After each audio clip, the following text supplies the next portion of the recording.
Assistant Ruler presents Chocolate Yoddah Live.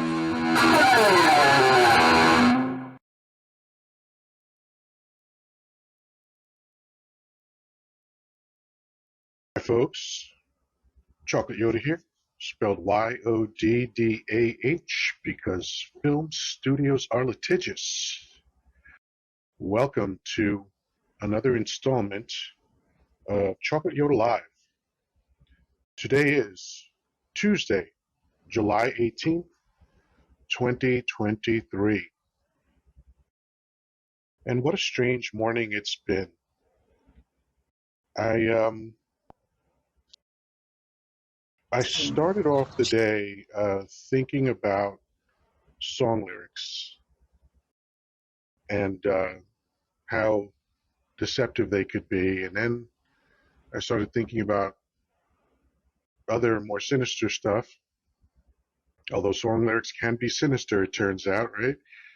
And then I decided to do something that I haven't done in years.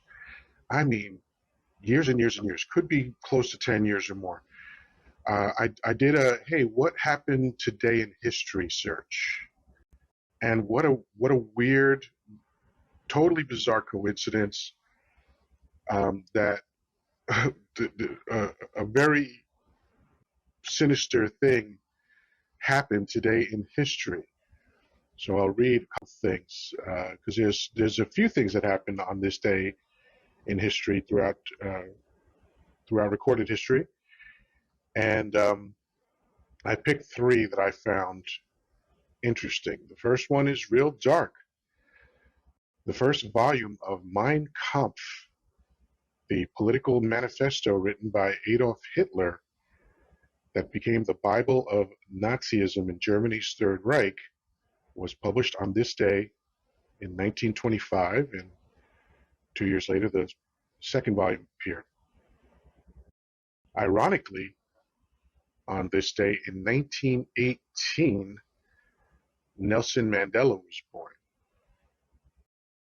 And lastly, in 1976, for her performance in the uneven parallel bars at the Olympic Games in Montreal, Nadia Comaneci of Romania became the first gymnast to be awarded a perfect score of 10 in an Olympic gymnastic event.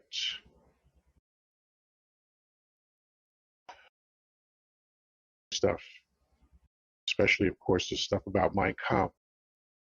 I wanted to branch off from that dark stuff, but I'll get back to it. But I mentioned song lyrics earlier, and I just jotted down a few that came into my head. It's the first ones that came into my head were Hungry Heart, but I'll get to that in a moment. So Dolly Parton sang I Will Always Love You. And if you remember, when Whitney Houston covered the song, it kind of resurged into public consciousness again, and people started using it as their wedding song. You know, the first song they danced to as husband and wife. And it's like, did anyone bother to listen to the song at all? I mean, I know the chorus says I will always love you, but she's saying that because they broke up. And she's basically saying that despite the fact that we're not together and can't be together and will never be together again, I will always love you. And people were playing a breakup song as their wedding song. How wild is that? Then the next song I thought of, and this is a thing that happens in music, a lot of the mood of a song, and maybe most of the mood of a song, is determined by the music. Like if you use major chords, which are very bright and uplifting, you get a certain feeling from the song, and that feeling that you get might run counter to the lyrics of the song, right? And Third Eye Blind is a great example of that. They sang, I wish you would step back from that ledge, my friend. You could cut ties with all the lies that you've been living in. And if you do not want to see me again, I would understand. That's a song about someone who commits, I can't say the actual word on YouTube, self-deletion. By the way, I know I keep harping on this, but I mean, if I'm saying self-deletion and you find that acceptable, why not the original word that means the same thing? It's just childish. But this song is called Jumper, so we actually, just from the title alone, that's a description that tells us that this person actually did it, right? It's not attempted jumper, it's jumper. So this person actually carried it out. But if you remember the song, the guitar chords are uplifting, they're bright. It's, bring, wish you would step back from that ledge, my friend. Um, and my apologies to anyone who's offended by my singing, but you can't do anything about it now, can you? But let's get to one of the kings of fooling you with the music and mood of the song while he's singing horrendous lyrics. And that would be the boss, Bruce Springsteen. He sang, "Got a wife and kids in Baltimore, Jack. I went out for a ride and I never went back. Like a river that don't know where it's flowing. I took a wrong turn and I just kept going." Bruce, hey, just let me ask you a question, Bruce. Did you just talk about abandoning your family? Because that's pretty clear that that's what you're describing. You're a man who abandoned your wife and your children and then tried to justify that heinous act by proclaiming everybody's got a hungry heart. Hey, everybody's doing it. Everybody's leaving their wife and children because everybody's got a hungry heart. Wow, that's wild.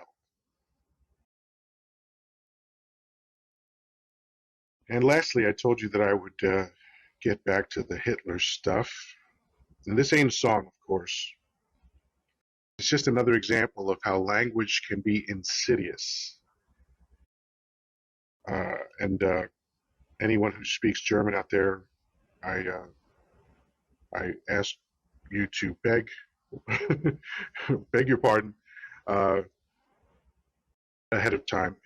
Arbeit macht frei. Arbeit macht frei, meaning work makes you free, or some might say work makes one free. And those words were at the main entrance on the gates of Auschwitz and a few other concentration camps. The band, the police actually tried to warn us about this. Um, they sang, "Our so-called leaders speak. With words, they try to jail you. They subjugate the meek, but it's the rhetoric of failure." So, what's all this leading me to? It's leading me to the thing that I've been seeing for decades now, but it seems to have reached a fever pitch in the last few years because one of the two main political parties has gone full authoritarian. I made I guess, a meme last night that said, MAGA means make authority, easy for me to say, make authoritarians gone again. Because I don't know about your recollection, folks, but even though I was alive at the time, there's been so much reporting on World War II, so many films, so many stories, documentaries, the whole thing. And of course, saying documentaries is redundant because I already said films. But so much attention focused on uh, the biggest event in American history alongside the Civil War. And I thought, from everything that I read, that there was a general consensus that Nazis are bad. Okay, there was a general consensus that authoritarian regimes were bad, and now they've made a resurgence. You've got people that were parading down the streets in Charlottesville, throwing up the Sig Heil symbol and saying Jews will not replace us. These were adult men who got up that morning with the event circled on their calendar, went to Home Depot, bought a tiki torch for reasons I don't fully understand, and then started marching down the street chanting, Jews will not replace us. How does that even happen?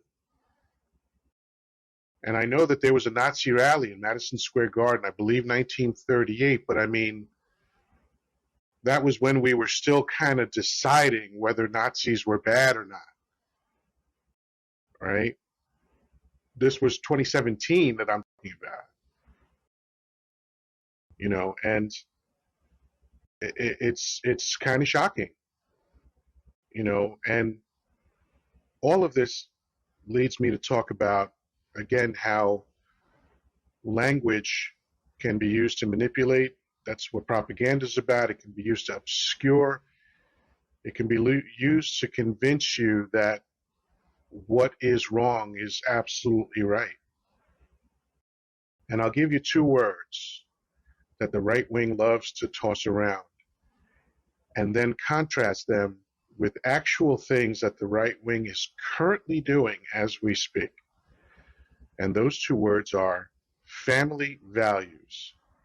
And, I keep saying right wing, and I want you to understand I'm not a Democrat, I'm not a Republican, I am not in this horse race, right? I'm a registered independent for the main reason of avoiding the Hatfield McCoy's crap that's constantly thrown around in politics, right? But I have eyes and I have ears, and what I'm seeing and hearing is really troublesome to me, at the very least, and terrifying at its worst. So here are those two words, family values, family values. The right wing loves to throw those words around. And it's along the lines of propaganda of, America's number one and America's the best country in the world. Those two things can only be true if you don't compare America to any other country in the world. Because once you do, those two ideas fall apart very quickly. And so does the idea of family values in the right wing. All you have to do is scratch a millimeter beneath the surface and see that what they're saying is complete propaganda. There is no truth to it.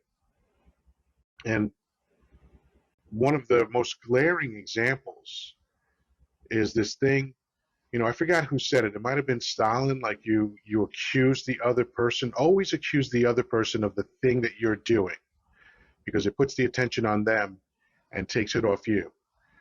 And what's one of the big buzzwords that's been going around the right wing in the last year?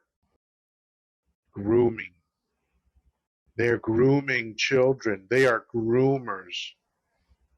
That psychopath, Marjorie Trader Green, actually was being interviewed. Who was it? Leslie Stahl, I believe, and said in an interview on camera when she knew she was being filmed, the left wing is perverts who are grooming children and want to have sex with children. That is insane. But that's what she was saying. That's what members of the right wing are saying. And it seems like they are taking a page out of Stalin's book. How many of these right wingers have been convicted of pedophilia?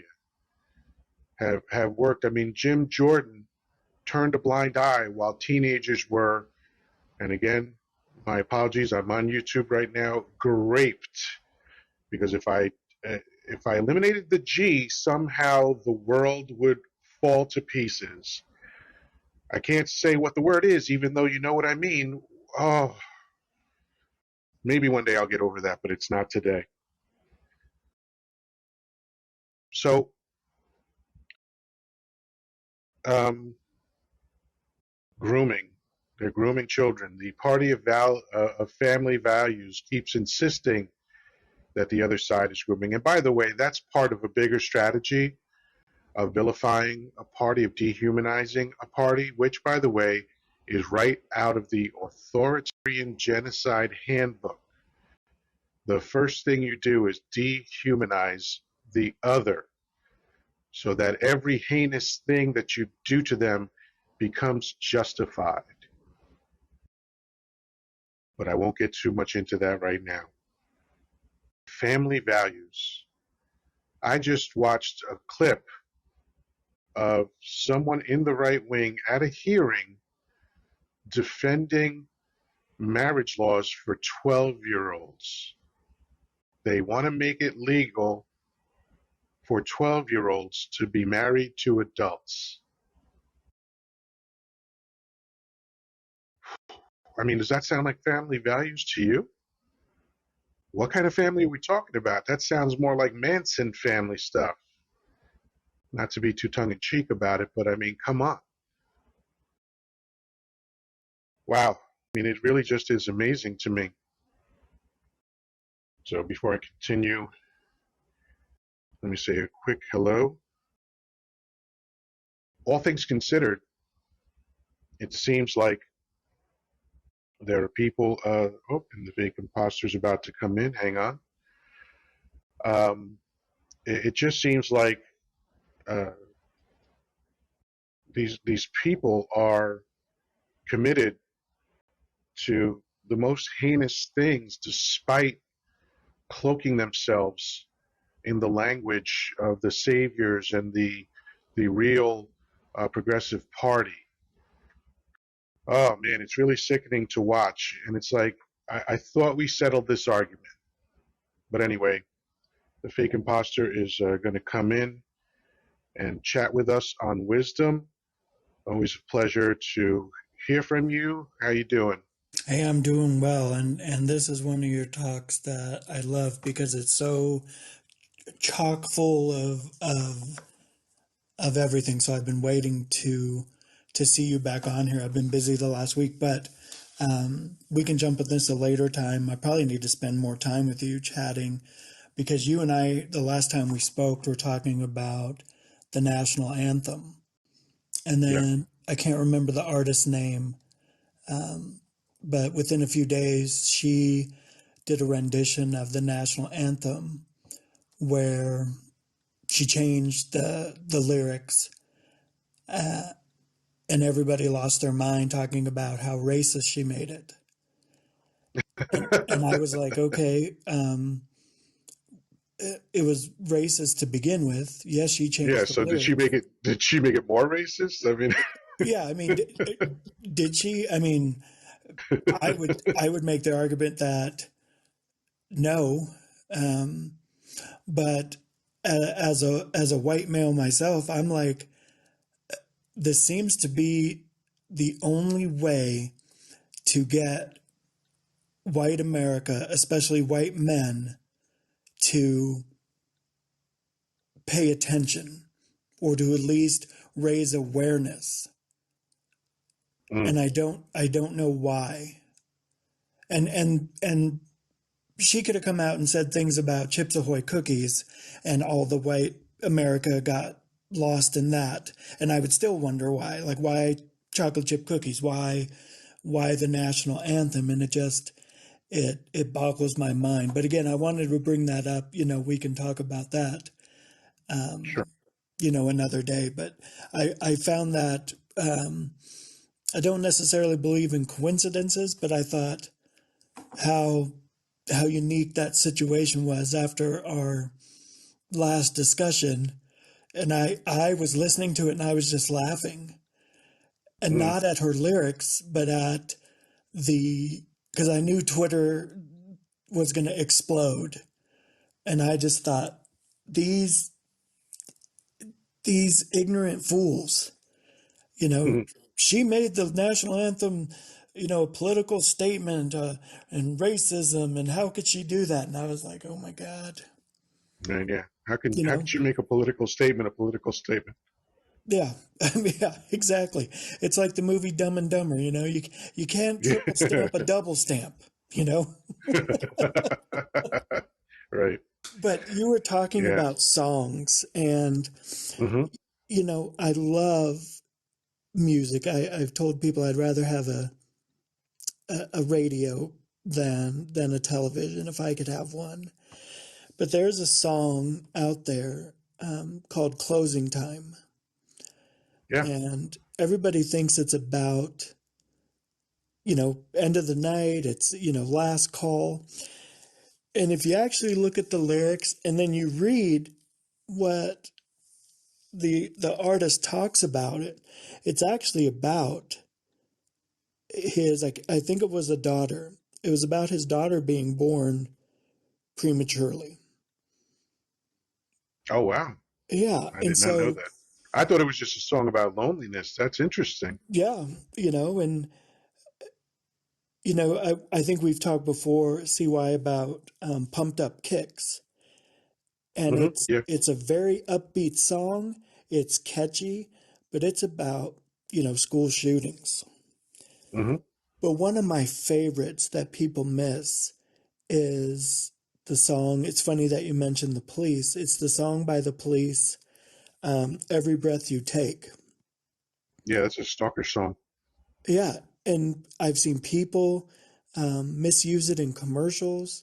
I saw one company, it's about uh, security for your home internet, your Wi Fi, all your computers. So they got it right. But I've seen people play that at weddings. And I'm like, dear God, this song is about being stalked. Yeah. Uh, it's not a Well, I love mean, song. it's. I don't think he meant it to be a song about, you know, an unhealthy obsession with somebody. I believe that he sort of figured that out after the fact, if I recall some of the interviews that he did. Um, but yeah, it's. I'll be watching you. Not a good look. Yeah, not not at all, And by the way, that's why he wrote the song. If you love someone, set them free. That was his counter to that first song. Yeah, I mean, the Beatles have a very popular song called Ticket to Ride. Hmm. And that's about, um, gosh, I want to say somewhere in Germany, but don't quote me on that. But prostitutes are given a card that says they Mm. are given, as clean a bill of health as you can give a I prostitute. love that. I And never it's, paid she attention has a to that ticket to ride. song. Yeah. Yeah, that's excellent. I love that. But it's so catchy, If Yeah. I know you well enough, and hopefully you know me well enough that I can say this. I'm never going to be a dictator. But if I was, I would use music because you hide those lyrics in plain sight and you get Yeah. people singing it. You have them hooked. Yeah. And Yeah. it's, Well, music has a very long history of that kind of thing. Led Zeppelin stole a line from Robert Johnson, and so this is going. These were lyrics that first appeared in music, I believe, in the 20s or 30s, and they sang, "Squeeze my lemon till the juice runs down my leg," yeah, and that was in the 70s, 60s, or 70s that they sang that, but that those lyrics first appeared a long, long time. I mean, there's lots of songs like that. When people had to be clever, because they knew that you couldn't say certain things in music, so they became clever, and it was all about subterfuge and double entendre and that kind of thing. And I love songs like that. I love when people hide their real meaning through clever language. Yeah, Unless, and I'm talking about in song, but when we're talking about in politics, that's what I'm talking about today, and it becomes sinister. yeah. I mean, I was driving back from a Broncos game. My wife and my sister-in-law are in the back seat. My brother-in-law's driving, and "Walk This Way" comes on, and he's just Mm, singing it loud and enjoying, "Walk This Way."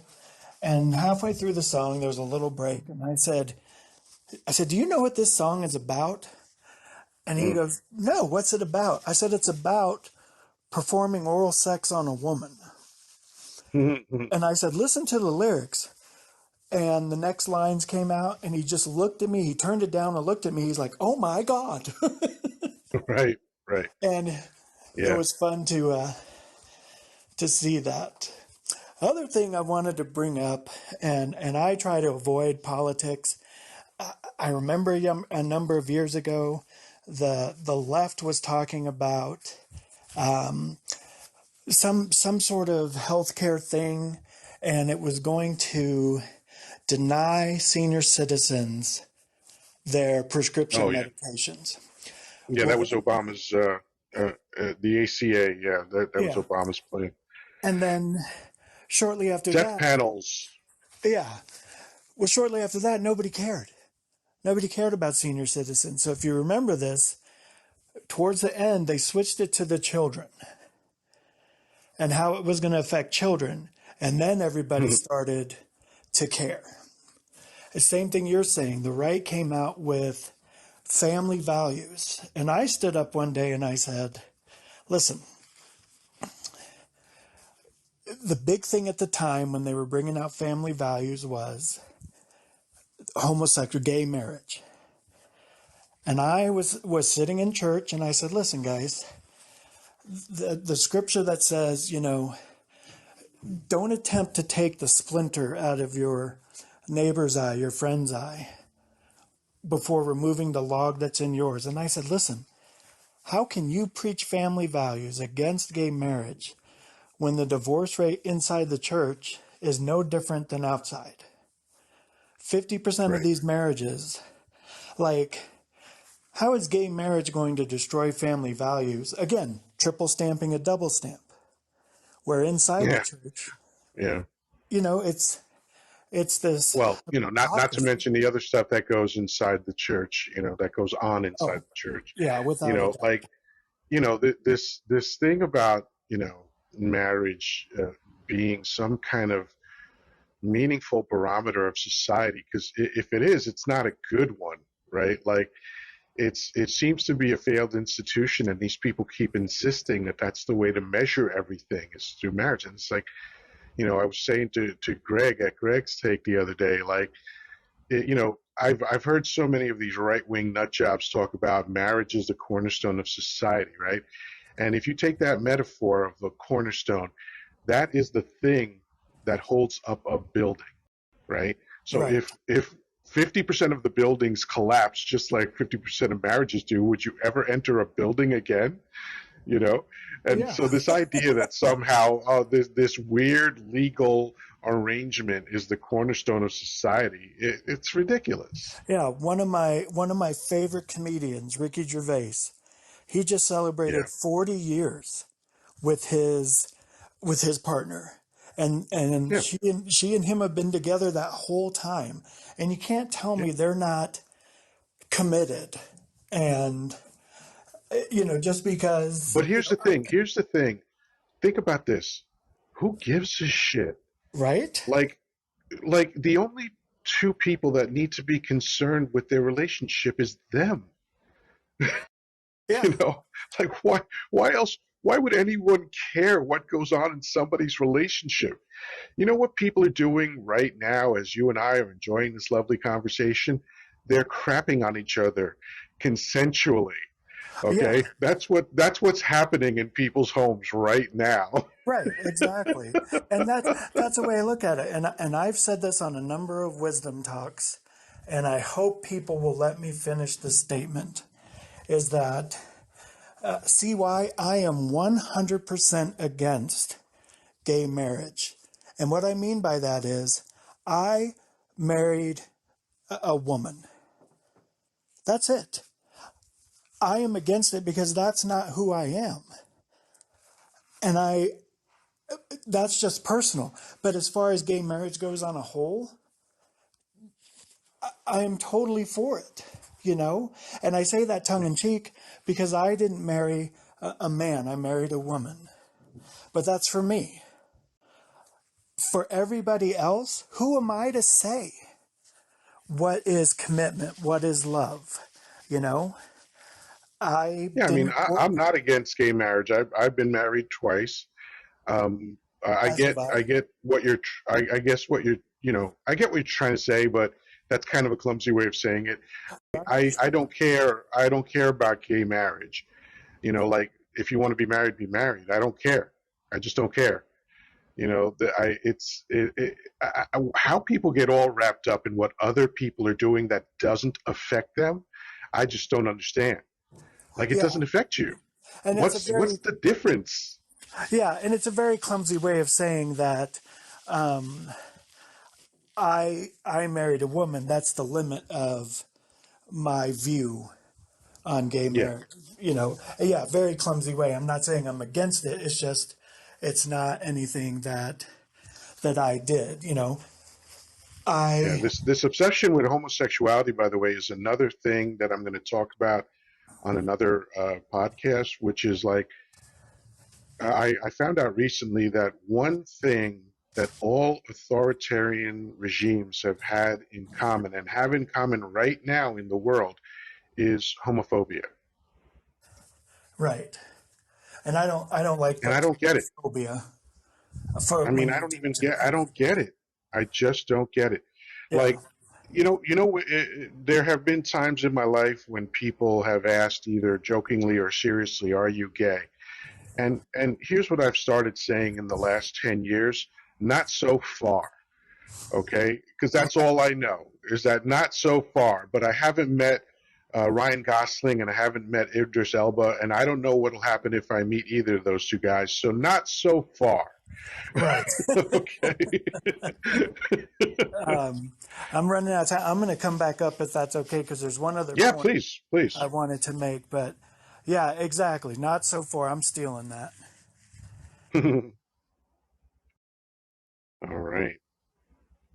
In a moment, we will hear more from the fake imposter. Wisdom allows us the latitude to bring someone back up, especially when there's no one else in queue. So fire away, sir. All right. So this is just a few seconds and I'll drop off. But I wanted to No, bring take your this time. to your attention. I have no idea what state you're in. I don't need to know. But here in Colorado, a number of years ago, it was actually before the Biden Trump election. Hmm. They changed the laws here in Colorado. And my wife was pissed because she registered as unaffiliated to avoid the literature and phone calls and back and forth.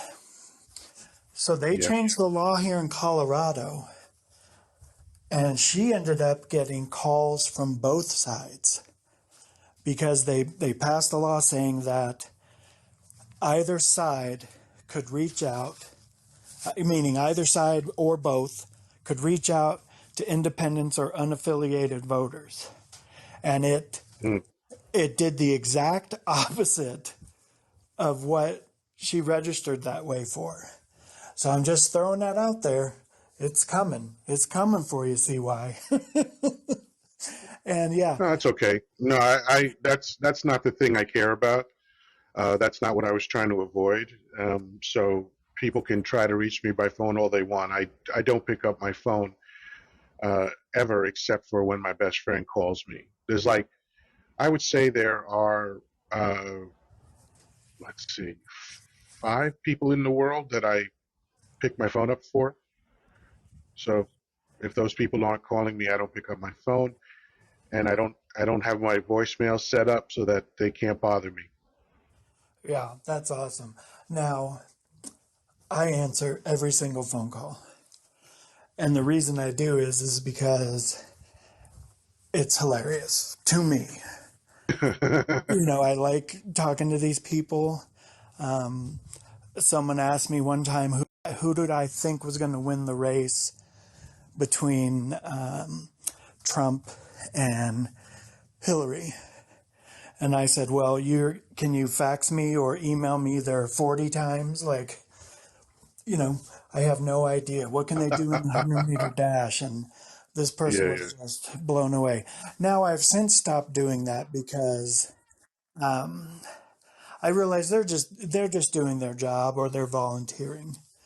But every now and then, I love getting phone calls that say, we're calling you to help you lower your interest rate on your Discover, MasterCard, Visa, American Express, and I'm like, okay, like you have no idea what card I have, you know?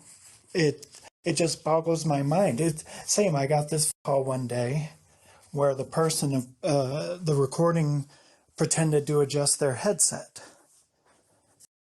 Oh, hey, hold on Oh one yeah, second. yeah, I yeah. got to adjust my Yeah, headset. that's the new thing that they've been doing that for a few years now. It's a pretty smart thing, but this is stuff that I don't experience at all. Like I have no idea about these calls. I don't answer my phone. Yeah, I might need to start doing that because I mean, listen, it's not it's up to each individual. Some people. I used to answer my phone when I was early in my sales career. So we're going back to 1984. God, I was I 12. used to always answer.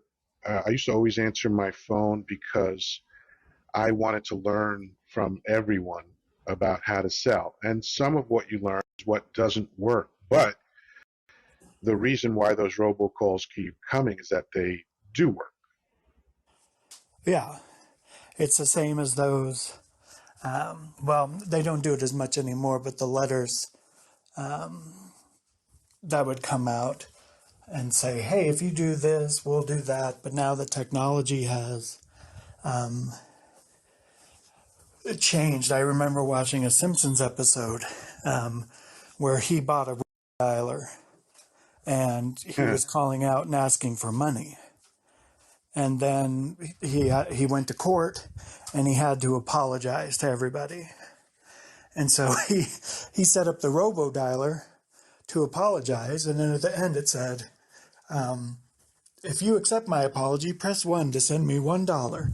you know, and that's the kind of things it is. I get a bunch of spam texts now. But you're right. The point is that if if it works, if it didn't work, they'd stop. Right. And it's a Yeah, I mean, money game. there's still emails going around about Nigerian princes who need you to unlock their millions. Oh, I yeah. mean, it's because it works. They're even though this saying is attributed to P.T. Barnum, but it actually was something he never said, Yep. which is there's a sucker born every minute. Um, that was actually someone writing about P.T. Barnum, and they said that, and but if somehow it stuck to P.T. Barnum. Yeah, there's so many misattributed quotes like, oh, who was it? Gandhi never said, be the change you want to see in the world. Oh, Excuse is me. that true? That's funny. Well, he said a much longer paragraph and someone Hmm. paraphrased it and Right. correctly, but he never said, those words. Yeah, that's And not unusual. Yeah, yeah. That it's just like in Casablanca. Uh, I think Humphrey Bogart never said "play it again, Sam." He yeah, came close to saying that, but that's not exactly what he said. Right. There's so many. And Cary Grant never said Judy, Judy, Judy. Right. But yeah, you go back to what you were talking about with the Nazi regime, and it's again, this is going to sound convoluted at best. Um, if you read Mein Kampf, there are a lot of good things in there. If you were to take it out of context and apply it, there's Listen, that. I mean, a broken clock is right twice a day, right? I Right. get that. Exactly. And, and look, you could make that argument a lot of different ways. Like Hitler had a dog and a girlfriend. You know what I mean? So, like, Yeah. we can focus on that aspect of his personality if we want to, but there's Right. obviously more glaring and important things about Hitler that we could talk about. Oh yeah. I mean, there's that old joke that, you know, uh, the best two things about Hitler were he saved the German economy with the Volkswagen Beetle, and he's the one who killed Hitler. You know, That's funny. so That's funny. I never heard that last one. That's pretty funny. yeah, it's say what you will about Hitler, but he did kill Hitler. Yeah, that's But actually pretty brilliant. I love the sardonic tone of that. yeah, it's it's perfect, and I wish you know there's a lot of people out there who say a lot of artists, a lot of bands who say, "Man, if I wish I would have written this song. I wish we would have recorded it." So I wish that was a joke that I could take credit for because it's just you need every word. There's no fat, then nothing to trim. No fat on the joke. Yeah, yeah. Yeah, and it's That's something perfect. Bill Burr loves to say. There's no fat on that joke. Yeah, exactly. And so yeah, I mean this talk here that you have is just it's chock full of so much, but everything is related and connected, and yeah, it's just No, been and thank you. fascinating. It really just came to me because I I uh, I don't really have time to prepare these shows because as soon as I do this, I work, and as soon as I'm done working, I sleep, and then I get up and I do these shows, and it just all came to me this morning when I woke up, and then I do my best to make sense of it so that I can present it to you folks. So I appreciate that feedback. Yeah, it's when I was in radio, people would say, your DJs and your hosts, they only work 4 hours a day, and I'm like, man, they work eight Mhm. to ten because once they're done with their show, they're prepping for tomorrow's show. And Yeah, that's one thing I like about wisdom is, you can have a show like you're doing right now, and it's just off the cuff. And, if you hadn't said that, it'd have felt like you had put in at least a few hours getting ready for this. So, you know, yeah. I've It heard was some, about 10 minutes. yeah, right. Yeah, it's like see why you should get like that old commercial where, she's the mom is making Rice Krispies, and it's really just butter, Rice Krispies, and marshmallows, but then she sprays herself with water so it looks like she's been sweating, and she puts Yeah. flour on her face and her apron. So yeah, maybe take that and just be like, oh man, did I prep for this show? Even if it's 2 minutes. That's such a great example. You know what I love about that example? It's the same thing that I love about surprise parties. Like America encourages you to lie to your most beloved people. You know, like I love that the spirit of that commercial is no, don't tell them the truth that it was easy. Lie to them and pretend that it was hard. Or like I like to tell people when they say, yeah, I had a surprise party and I was genuinely surprised. And I say, isn't it great to know that your friends and family members are so good at lying to you? Yeah. Yeah, and I saw a comedian one time. It's if you really get to pull it off, and they have no clue, you don't have to jump up and yell surprise. He goes, if they walk through the door and you jump up and yell indifference, they're going to be they're going to be surprised. And it Yeah, just, yeah. yeah, Yelling surprise is a bit too spot on, right? yeah, right. Like, why surprise them by yelling, surprise? Yeah, But yeah. yeah, That's something I've never thought about before. That is really funny. Like, hey man, that's that's overkill. Yelling yeah, surprise is overkill. right.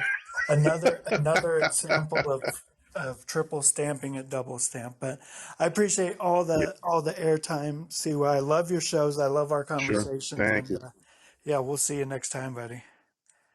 Oh, I truly appreciate it. Thank you for participating. All right. So since there's no one left in queue, I think that's about it. I think we've covered this subject.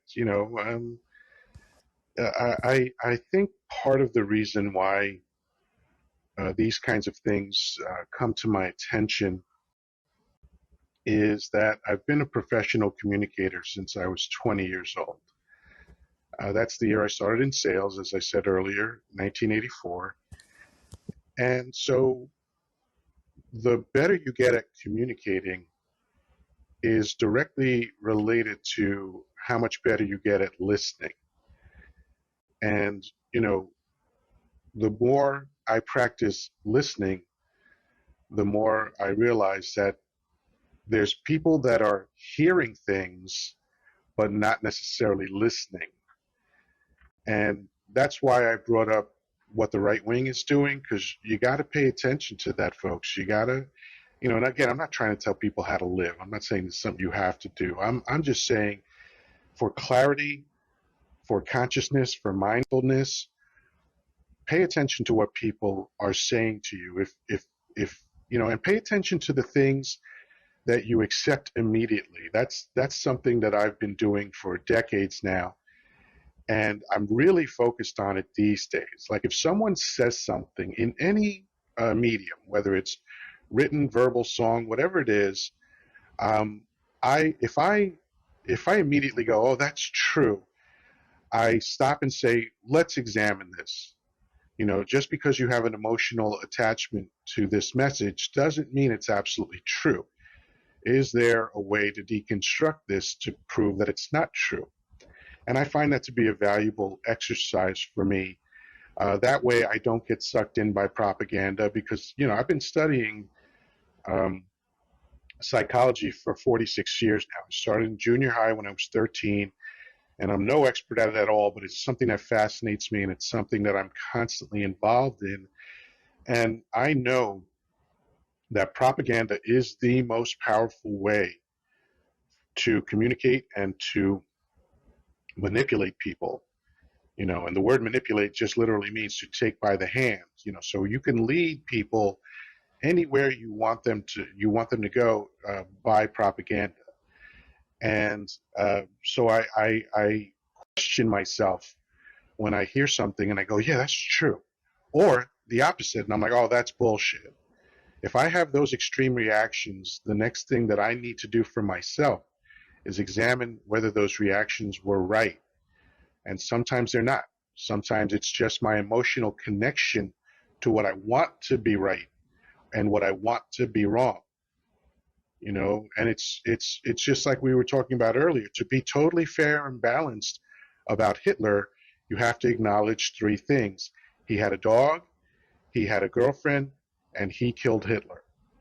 All right, that's a great perspective that the fake imposter shared with us, and I love that. I'm going to use that moving forward.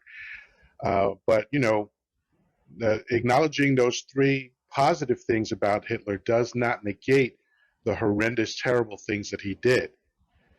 And even though Hitler steals the spotlight, Stalin killed 3 times more people than Hitler did. And I don't know why we ignore that. But there have been some horrible people in the world, but no one is monolithic. No one is one dimensional. The Republican Party is not all evil because, again, they brought us Lincoln. They brought us Eisenhower. These were amazing Republicans. Now, Eisenhower's likely the last decent Republican that the Republican Party produced, but that's my opinion. It doesn't make it so. That's just my subjective take on this idea. But Anyway, I think I've covered this, and it got way more involved than I thought it would, and that's a good thing. That's why I love wisdom, because it doesn't rely on just my goofy ideas. We get other people coming in and, adding substance to my talking monkey musings. So that's it for now, folks. It's been a pleasure. Thank you, all the folks that stopped by on Wisdom. So that's it, folks. Peace, love, and granola. Talk to you soon.